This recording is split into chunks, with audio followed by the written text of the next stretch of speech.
Штип денес по 79 пат се сеќаваше на депортацијата на дел од своето некогашно население, членовите на еврејската заедница.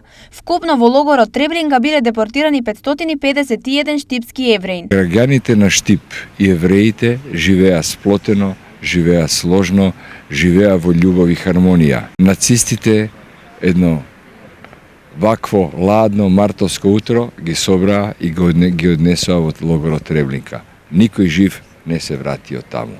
Почита депортираните евреи одаде градоначалникот на општина Штип Иван Јорданов со порака ова никогаш да не се повтори. Даваме почит во име на 79 години од депортацијата на евреите од градот Штип.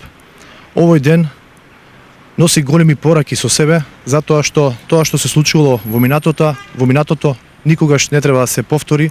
На комеморијалната седница присуствуваа и амбасадорките на Велика Британија Рейчел Галовеј и Стат Кейт Мери Брнс.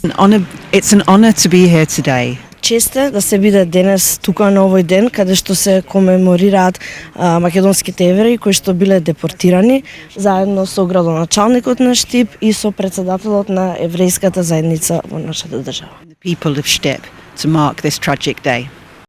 At these times, these difficult times in the world today, it's important that we not only remember the history and learn from it, but that we come together in unity. And I'm really grateful to those that are here today for being part of this and for being able to represent my country. Штипските евреи се доселиле на почетокот од османлиското владење во 16-тиот век како беголци од Пиринскиот полуостров, а нивното постоење и придонес на овие простори е евидентен се до нивното депортирање.